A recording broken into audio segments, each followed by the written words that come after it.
UK में study visa applications में तेज गिरावट देखने को मिल रही है और ये गिरावट सिर्फ एक महीने की नहीं बल्कि लगातार ट्रेंड बनती जा रही है। अप्रैल 2026 में यूके गवर्नमेंट डेटा के अनुसार इंटरनेशनल स्टूडेंट्स के एप्लीकेशंस में करीब 40% की गिरावट दर्ज हुई है, जो पिछले 5 सालों में सबसे कम लेवल पर माना जा रहा है।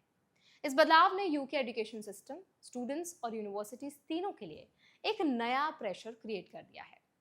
इस वीडियो में आज हम समझेंगे कि यूके स्टडी वीजा एप्लीकेशंस क्यों गिर रहे हैं, इसके पीछे कौन से पॉलिसी और रूल चेंजेस काम कर रहे हैं, रिफ्यूजल रेट का क्या इम्पैक्ट है, डिपेंडेंस पॉलिसी कैसे चेंज हुई है और सबसे इंपॉर्टेंट, इंडियन स्टूडेंट्स को इस सिचुएशन में क्या प्रैक्टिकल प्लानिंग करनी है। तो चलिए फिर जल्दी से वीडियो को शुरू करते हैं।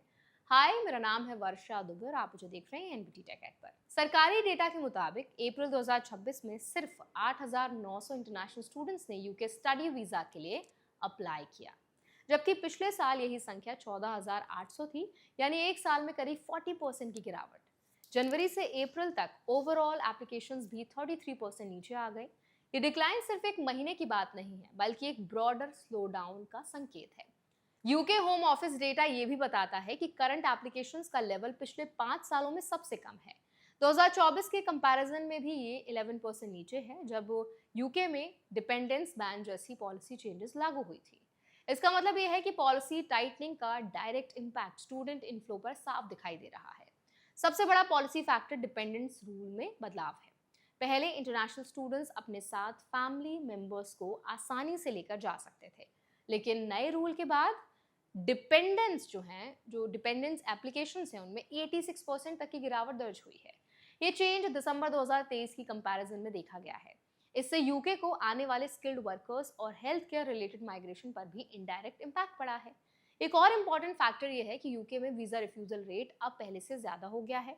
इसका मतलब ये है कि एप्लीकेंट्स की एप्लीकेशंस अप्रूव होने की प्रोबेबिलिटी कम हो रही है। यही कारण है कि एक्सपर्ट्स भी कह रहे हैं कि स्टूडेंट्स के लिए प्लानिंग पहले से ज़्यादा अनसर्टेन हो गई है।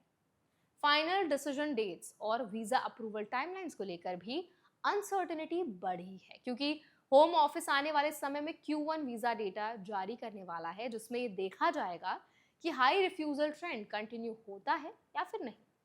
इस पूरे सिनेरियो का असर यूके यूनिवर्सिटी पर भी पड़ रहा है। एक रिपोर्ट के मुताबिक इंग्लैंड की 1/3 यूनिवर्सिटीज फाइनेंशियल डेफिसिट में चल रही हैं। इसका सीधा कारण ये बताया गया है कि इंटरनेशनल स्टूडेंट्स रिक्रूटमेंट पर भरोसा ज्यादा था, लेकिन एक्चुअल इनफ्लो उम्मीद से कम रहा। इसी वजह से ओवर ऑप्टिमिस्टिक फोरकास्टिंग का रिस्क भी सामने आया है। पॉलिसी लेवल पर एक और इम्पॉर्टेंट पॉइंट ये है कि यूकेवीआई कंप्लायंस रूल्स और जियोपॉलिटिकल अनसर्टेनिटी ने भी स्टूडेंट डिमांड को इम्पैक्ट किया है। इसके साथ इंटरनेशनल स्टूडेंट्स के ऊपर जो डेट है, उन पॉलिसी को लेकर भी ग्लोबल परसेप्शन चेंज हुआ है, जिससे स्टूडेंट्स और फैमिलीज का कॉन्फिडेंस कम हुआ है। अब बात आती है इंडियन स्टूडेंट्स के लिए प्रैक्टिकल एंगल की। इस सिचुएशन में सबसे इंपॉर्टेंट रूल ये समझना है कि UK study visa system completely merit, documentation और कंप्लायंस बेस्ड है। यानी एडमिशन लेटर के साथ फाइनेंशियल प्रूफ, जेन्युइन इंटेंट और कंप्लीट डॉक्यूमेंटेशन होना जरूरी है। किसी भी मिसमैच या इनकम्प्लीट फाइल से रिफ्यूजल रिस्क बढ़ सकता है। इंडियन एप्लीकेंट्स को यह भी ध्यान रखना चाहिए कि रिफ्यूजल रेट बढ़ने के कारण अब क्लियर कोर्स जस्टिफिकेशन और प्रॉपर फाइनेंशियल प्लानिंग और ज्यादा इंपॉर्टेंट हो गई है। साथ ही यूनिवर्सिटीज और एजेंट्स के क्लेम्स को ब्लाइंडली फॉलो करने के बजाय official UK home office guidelines को क्रॉस चेक करना बहुत जरूरी। तो अब इस पूरे अपडेट पर आपका क्या फीडबैक है, क्या राय रखते हैं, कमेंट्स में शेयर जरूर करना।